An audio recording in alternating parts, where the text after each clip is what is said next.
అందరికీ నమస్కారం. జనవరి 29 బుధవారం పుష్య అమావాస్య. దీనినే సర్వేషం అమావాస్య, చొల్లంగి అమావాస్య, మౌని అమావాస్య అని కూడా అంటారు. ఈరోజు విశిష్టత ఏమిటి? అదేవిధంగా ఈరోజు ఆరోగ్యం కోసం అని చెప్పేసి ఒక దీపాన్ని వెలిగిస్తారు. దాని యొక్క విశిష్టత ఏంటి అనే ఇన్ఫర్మేషన్ మొత్తం కూడా మనం ఈ వీడియోలో చూద్దాం. ప్రతి సంవత్సరం పుష్యమాసం ఆఖరి రోజు వచ్చే అమావాస్యను చొల్లంగి అమావాస్య లేదా మౌని అమావాస్య అని పిలుస్తారు. ఏడాది పొడవునా మొత్తం 12 అమావాస్యలు వస్తాయి. వాటిలో చొల్లంగి అమావాస్యకు చాలా ప్రాధాన్యత ఉన్నది అని పండితులైతే చెప్తున్నారు. ముఖ్యంగా పితృదోషాలు తొలగిపోయి వారి ఆశీస్సులు లభించాలి అంటే ఈ అమావాస్య చాలా ప్రత్యేకం అని చెప్తారండి. సాధారణంగా ప్రతి అమావాస్య రోజు పితృదేవతల ఆశీర్వాదం కోసం తర్పణాలు విడుస్తారు. దాన ధర్మాలు, అన్నదానాలు నిర్వహిస్తారు. ఈ కార్యక్రమాలన్నీ కూడా అమావాస్య రోజున చేస్తాము. కానీ అన్ని అమావాస్యలలో చేసేటువంటి పితృ కార్యక్రమాల కంటే కూడా మౌని అమావాస్య రోజు చేసేటువంటి పితృ కార్యక్రమాలకి చాలా అయితే విశిష్టత ఉన్నది. ఈ 2025 సంవత్సరంలో జనవరి 29 బుధవారం రోజున మౌని అమావాస్య వచ్చింది. ఈరోజు మహావిష్ణువుని ఆరాధన చేయడం, భాగవత పారాయణ చేయడం శుభకరం. ఈరోజు ఆచరించే దాన ధర్మాలు అంతులేని ఫలితాన్నిస్తాయి. ఈరోజు చేసే పూజ కుటుంబ అభివృద్ధికి దోహదం చేస్తాయి. మౌని అమావాస్య రోజు సముద్ర స్నానం విశేష పుణ్యఫలాన్నిస్తుంది.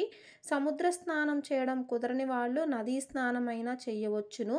పితృదోషం పోవాలి అంటే చొల్లంగి అమావాస్య రోజు మీ పూర్వీకులను స్మరించుకొని సూర్య భగవానునికి అర్ఘ్యమైతే సమర్పించాలి. రాగి పాత్రలో ఎర్రటి పూలను నీటిలో కలిపి ఈ నీటితో సూర్యుడికి గనక అర్ఘ్యమిచ్చినట్లయితే గనక పితృదోషాలు ఏమైనా ఉన్నట్లయితే గనక పోతాయి.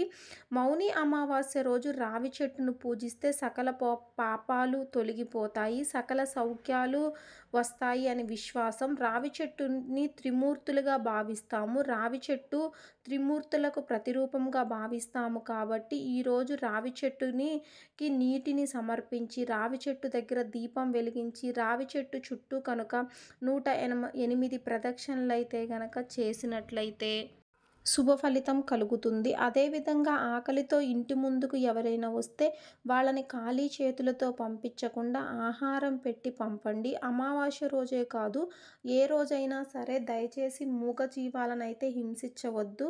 వాటికి ఆహారం ఇస్తే ఇవ్వండి, లేదంటే లేదు, కానీ హింసకు మాత్రం పాల్పడవద్దు.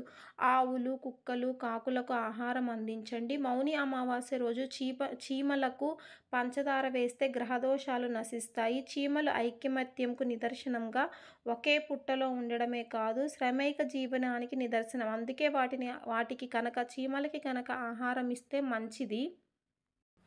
ఎవరైతే అనారోగ్యంతో బాధపడుతున్నారో వారు ఈ రోజున అంటే ఈ మౌని అమావాస్య లేదా చొల్లంగి అమావాస్య రోజున వైద్య వీర రాఘవ స్వామి వారిని ఆరాధించాలి. వైద్య వీర రాఘవ స్వామి అంటే విష్ణుమూర్తి అవతారం. విష్ణుమూర్తి అవతారమైన వైద్య వీర రాఘవ స్వామి ముందు ఒక ప్రత్యేకమైన పిండి దీపం వెలిగించాలి. వైద్య వీర రాఘవ స్వామి వారి ఫోటో ఉంటే స్వామివారి ముందు దీపం వెలిగించాలి.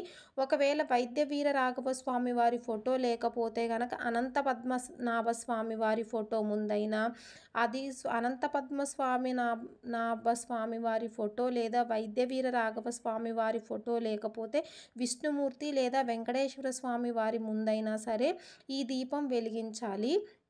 ఏ అమావాస్యకు లేని ప్రత్యేకత ఈ చొల్లంగి అమావాస్య లేదా మౌని అమావాస్యకైతే గనక చాలా ప్రత్యేకత ఉన్నదండి. ఈ రోజునైతే గనక ఎవరైతే కష్టాలతో బాధపడతారో, ఉద్యోగం లేక బాధపడుతున్నారో ఈ రోజున లక్ష్మీ సమేత విష్ణుమూర్తిని పూజించాలి. అమావాస్య రోజున మనము లక్ష్మీదేవిని అయితే పూజిస్తాము, కానీ ఈ మౌని అమావాస్య రోజునైతే విష్ణుమూర్తి వారిని కూడా పూజించాలి. అదేవిధంగా పితృతర్పణాలు ఎప్పుడు మనం మధ్యాహ్న సమయంలోనే వదులుతారు, కానీ ఈ చొల్లంగి అమావాస్య రోజున పితృతర్పణాలు ఉదయం పూట కూడా చెయ్యవచ్చు. మధ్యాహ్నం వరకు వేచి ఉండాల్సిన పని లేదు అని చెప్పేసి మన పండితులైతే చెప్తున్నారు.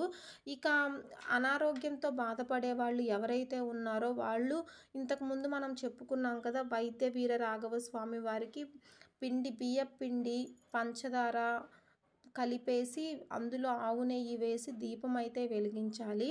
ఆ దీపం ఎలా వెలిగించాలి ఏంటి అనేటువంటి ఇన్ఫర్మేషన్ అయితే గనక నేను మీకు రేపు వీడియోలో అందిస్తానండి. దీపం వెలిగించే విధానం, దీపం ఎలా తయారు చేయాలి అనే పూర్తి ఇన్ఫర్మేషన్‌ని నేను మీకు రేపటి వీడియోలో అందిస్తాను.